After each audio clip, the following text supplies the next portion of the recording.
you for taking the time, Senator McCormick. It's great to be here with you. It's great to be back at ITI Intersect. I thought I'd start off by talking about something I know is a focus for Amazon and for you, and that's driving America's economic future forward.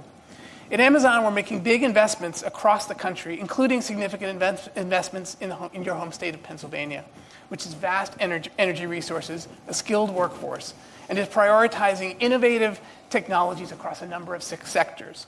I'd love to hear about how you're thinking about economic development and the relationship between the public and the private sector. Yeah, well, great. Thank you, David, for interviewing me, and thank you all for being here and inviting me to join. And I don't know if Bruce Melman's here, but Bruce, a special call out to Bruce for reaching out on this invitation.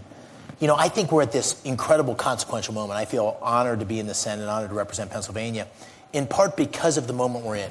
And, you know, as a business guy for 25, almost 30 years, the engine, the driver, is the private sector. And I recognize that. And so government needs to be a good partner, in large part by getting out of the way, but not entirely. What I mean by that is we are facing a moment where the intersection of the energy revolution and artificial intelligence and the energy needs and the advancements from an innovation perspective that can follow are all coming together.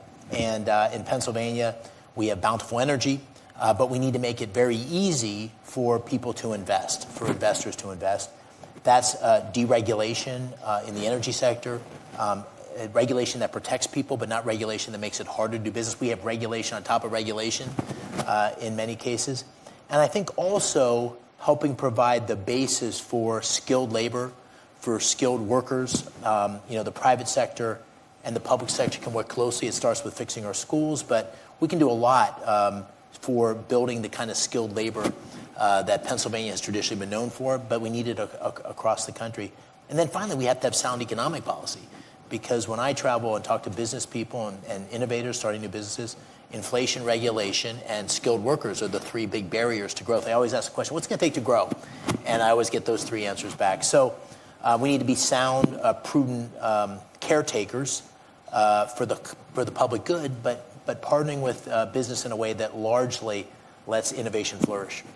Well, as you know, Pennsylvania is an important state for Amazon. We've spent over $26 billion, invested over $26 billion over the years, and we have 30,000 employees in Pennsylvania, and we're looking at more investments. Hallelujah. You've been very vocal about the technology race between the U.S. and China, and one of my messages this week to lawmakers that I get to talk to is that race is real. If you doubted that the American technological leadership is under threat, you only need to look at DeepSeek from a few months ago to know how narrow that lead is.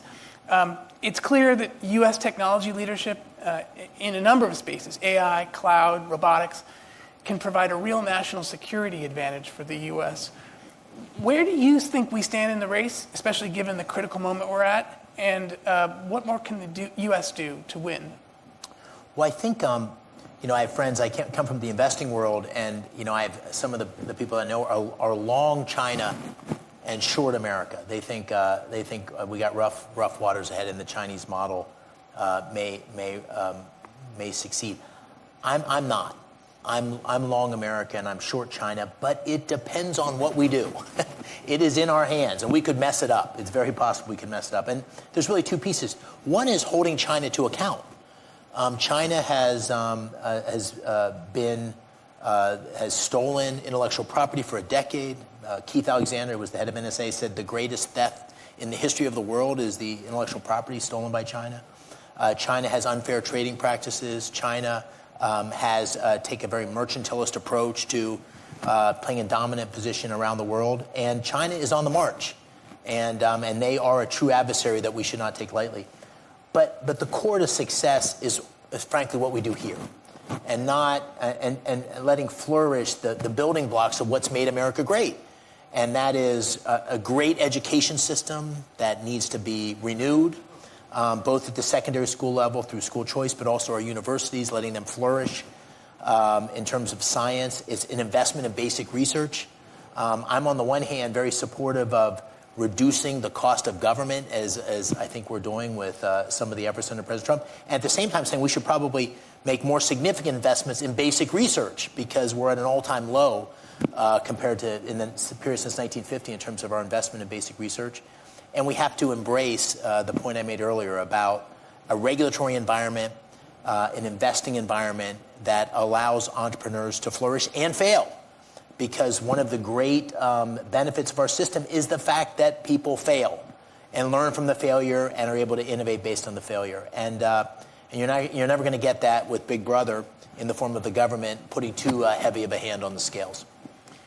Thanks. That's an incredibly important observation. I think one of the policy frames that I think, at least I've started to articulate when I get the chance to speak to people like you, is, is our government's efforts going to unlock innovation and enable us to move faster? Or are we going to do something that will slow down American leadership, that will cause us to have to stop and take longer? Because that race is real, and China is not going to wait and not gonna stand for the still. same things. Yeah. Yeah. Contrary to what many people have expected, at Amazon we've continued to see the acceleration of new technologies lead to more jobs, not less. Our workforce has continued to grow in size while expanding the use of AI and machine learning.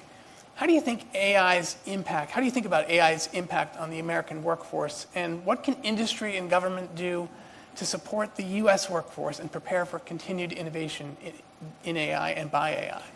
Well, I start by thinking about it as sort of like a wave coming in from the ocean, in the sense that the question, you can't stop the wave. So then the question is, how do you adapt to the wave and take advantage of the wave to the extent possible? So first, the wave offers us enormous opportunity for building new infrastructure. In my state of Pennsylvania, there's enormous opportunity for our skilled workforce, for our trades that they haven't had for years. There's an ongoing opportunity to be support for these incredible data centers. There's a growing demand for the kind of computer scientist and capability that we have in places like Carnegie Mellon and Penn State and University of Pennsylvania. So there's a whole set of opportunities that come with the tens of billions of dollars, the hundreds of billions of dollars of investment that we have seen and expect to see in Pennsylvania. At the same time, it's highly disruptive. And you can't keep your head down and avoid the disruption. And so having skilled training that helps people adopt. One of the things that I've come to grips with, I grew up on a college campus. My dad was a college president for a state college. I grew up thinking that the only path to success in the American dream was going to college. You got to go to college. Everybody's got to go to college. I think completely differently about that now. I think that we need to be able to train people for the skills that are required for the moment. This is where government and industry can work together. We've got incredible partnerships with the energy industry and community colleges in Pennsylvania for next generation fracking workers. I think we need to adopt and modify Pell Grants to be much more supportive of the next generation of skills. I think the GI Bill, which I took advantage of coming out of the Army, I went to grad school using the GI Bill. I think that needs to be adapted to support a broader array. This is an area where I think government and industry have very much aligned interest, and you got to get out in front of it because, as you say, the great advantages of this innovation are going to be new opportunities, but it's also probably going to eliminate some of the current opportunities we have. Yeah, I think that's an important insight, is that you don't necessarily need college to succeed. One of the things we've done at Amazon is we've open sourced many of our own trainings to enable people to access training, to get access to cloud skills. And we made 3 years ago, we made a commitment to offer training on AI and AI skills, not just the sort of programming piece, but how to work with AI to improve productivity and other types of skills. And we've set a goal to make that available to 2 million people. We've already done that for 20 million people for cloud skills. Yeah. And I think, as other companies do the same, I think there's a good point. The opportunity for leverage learning, for lack of a better term, to be able to help people learn in a fundamentally different way. That's also, I guess, one of the great benefits of this moment. Absolutely. As we think about this topic of U.S. leadership in AI, there is a link to energy demand. Yeah. I know you've been very passionate about energy and grid capacity needs and how they're tied to economic growth. How are you addressing this critical issue and to ensure that the U.S. maintains its technological edge? Yeah, well, I've the good fortune of being on the Energy Committee, which was the main committee I requested. And, I think my starting point is, obviously I'm representing the people of Pennsylvania, so I'm trying to be very parochial in terms of my focus. And my starting point is, if you were the man from Mars and you landed in America and you said, what state could I go to build, my next generation data centers and make big investments, I'd say Pennsylvania. And the reason for that is we have abundant energy. We're the number 2 natural gas producer in the United States, 4th largest natural gas reserve in the world. Big fossil fuel coal base, a big nuclear capacity. And on top of that, we have an incredible skilled workforce. So we have the trade unions, which are able to build these data centers, as I said to you backstage. I've come to know, having talked to lots of people in your business, that speed is the name of the game in terms of thinking about your investments. So we need to have a regulatory environment that's conducive to that. And then the final thing about Pennsylvania is we are within 500 miles of 65% of the population. So if you think about those assets, now the question is, how do we position ourselves so we can be most appropriate for attracting those companies that want to innovate, invest, and have speed? And so we need to have permitting reform that unlocks our energy. We need to have regulatory reform that makes it easier for site approvals, water approvals, electricity. We need to have skilled workforce partnerships with companies like yours and these community colleges or other sources of training. We need to have great partnerships between Republicans and Democrats. So in my state, I'm one of 2 senators. The other senator, Senator Fetterman. He and I have struck up a good relationship. We don't agree on everything. We don't agree on a lot, but we figured we're going to work together on the things we agree on. Same with Governor Shapiro. I've got a relationship with him. We're both trying to grow opportunity and jobs in Pennsylvania. So I think that's the portfolio of things that I need to do, that we in the public sector need to do to make it much easier for guys like you, for people in this audience, to invest in Pennsylvania. I view myself as not company specific, but sort of the head of business development. Like my job is to get out there and make sure Pennsylvania's best foot is put forward. That is terrific to hear. That's the type of attitude I think business is going to encourage everyone to work together on these goals. I think one of the things that I don't know if people are putting this together or not, but if you look at Amazon and the levels of investment that we've signaled that we're going to make in this technology, and you look at Microsoft and Google and the companies that are at the forefront of AI, the investment levels are really mind-boggling. They're hundreds of billions of dollars per year.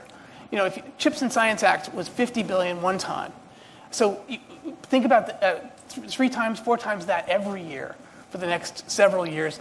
The one constraint on companies like Amazon being able to deploy and invest that capital is energy. That's the biggest constraint. And so we need all hands on deck. One of the things we've done is invest in small modular nuclear reactors, which is a really promising technology, but is not here yet.